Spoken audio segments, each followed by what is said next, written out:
हल्का सा असर। न जाने क्यों मुझको करता है यूं बेकरार।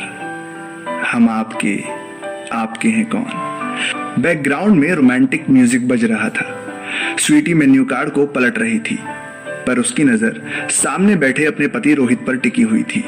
आज शादी की 8वीं वर्षगांठ मनाने दोनों रेस्टोरेंट आए थे। सुबह स्वीटी मंदिर जाना चाहती थी, लेकिन रोहित को सुबह जल्दी निकलना था तो वो नहीं जा पाए। रोहित ने शाम को 4 बजे तक आने का वादा किया, तो उसने सोचा चलो कोई बात नहीं, शाम को लॉन्ग ड्राइव पर चले जाएंगे, जिसे वो बहुत मिस कर रही थी। पर रोहित लेट हो गया और आते आते 8 बज गए।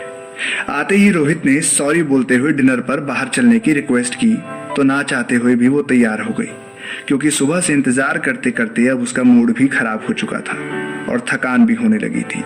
और यहाँ आकर भी वही हुआ जिसका उसे अंदाजा था। रोहित फोन में सर घुसाए अपने काम में लगा हुआ था और ये रोमांटिक गाना स्वीटी की उम्मीद को बढ़ा रहा था कि इतने रोमांटिक माहौल में इंसान फोन में कैसे बिजी रह सकता है। तभी वेटर सर पे खड़ा हो गया। मेन कोर्स में क्या लेंगे सर? स्वीटी ऑर्डर दो। तुम्हें तो पता है ना कि मैं क्या लूंगा, और तुम अपनी पसंद के लिए ऑर्डर दे दो, रोहित ने कहा, और वो अपने फोन में बिजी हो गया। एक दाल फ्राई और चपाती विदाउट बटर और 1 पनीर टिक्का विदाउट ग्रेवी स्वीटी ने ऑर्डर दिया और बैठे बैठे रेस्टोरेंट को निहारने लगी। एक कॉर्नर टेबल पर यंग कपल हाथों में हाथ डाले बैठा था। दूसरी तरफ एक फैमिली बैठी थी जो अपने बच्चों को शोर न मचाने पर सही से बिहेव करने की हिदायत दे रहे थे। कुछ बच्चे एक्वेरियम के पास खड़े होकर रंग बिरंगी मछलियों को निहार रहे थे। पूरे रेस्टोरेंट में बात सुनाई पड़ रही थी, बस हमारी टेबल पर खामोशी पसरी हुई थी। कभी कभी तो स्वीटी को लगने लगता कि उसने नॉर्मल इंसान से तो शादी की है, या रोहित को चुप रहने की कोई बीमारी है। आज शादी की 8वीं वर्षगांठ पर मैं अपने पति के साथ एक अजनबी की तरह इस रेस्टोरेंट में पूछ रही हूँ एक सवाल, हम आपके हैं कौन। कहाँ चली जाती है वो गर्मजोशी, वो अटखेलियां, आंखों ही आंखों में होने वाले इशारे, वो प्यार की मदहोशी, सबके बीच होते हुए भी गानों के माध्यम से हाले दिल बयां करना। आज भी वो पल कुछ इस तरह से याद है जैसे कल की ही बात है। सगाई के बाद कुछ मुलाकात में ही एक दूसरे के कितने करीब आ गए थे हम।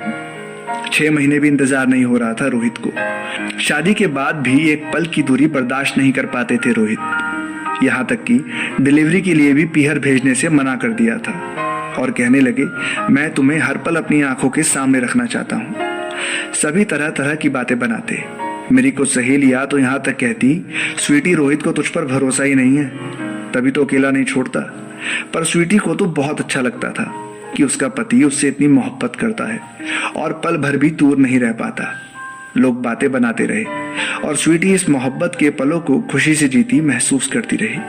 पर पता नहीं किसकी नजर लग गई उनके रिश्ते को। प्रेगनेंसी में थोड़ी कॉम्प्लिकेशन तो पहले से ही थी और शायद इसी वजह से रोहित उसे एक पल को अकेला नहीं छोड़ते थे। पर जैसे जैसे समय करीब आता गया कॉम्प्लिकेशन और बढ़ गई।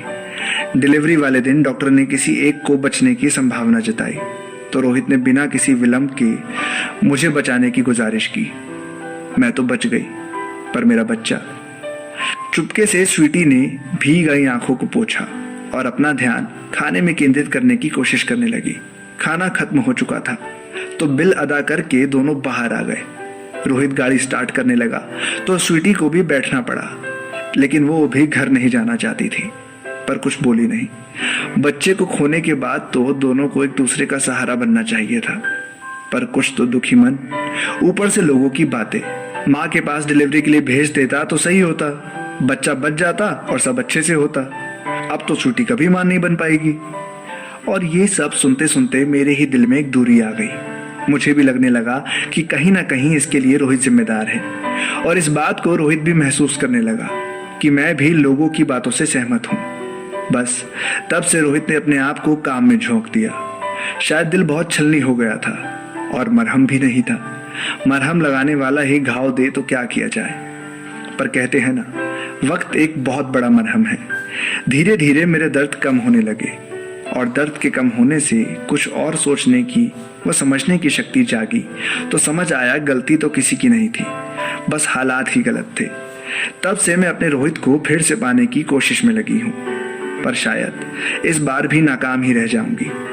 तभी झटके के साथ गाड़ी रुकी और स्वीटी अपने ख्यालों से बाहर आई। रोहित ने गेट खोलकर हाथ आगे बढ़ाया। चलो यहाँ से पैदल चलते हैं आइसक्रीम पार्लर तक। बहुत दिन हो गए तुम्हारे बातों की बारिश में भीगे हुए। कुछ दिनों से महसूस कर रहा हूँ तुम्हारी तड़प को। क्या इतना गैर हो गया हूँ कि अपना हाल ही दिल भी बयान नहीं कर सकती? कब तक घुटते रहेंगे अकेले? थोड़ा मेरा गम तुम ले लो, थोड़ा अपना मुझे दे दो। जिंदगी बहुत लंबी है और इसे तुम्हारे प्यार के बिना जीना संभव नहीं। स्वीटी। स्वीटी ने रोहित को गले लगा लिया और आंसुओं से उसका शर्ट भिगो दिया। चाहकर भी कुछ नहीं बोल पा रही थी वो, पर रोहित सब समझ रहा था, क्योंकि कुछ बातें कहने की नहीं, महसूस करने की होती है।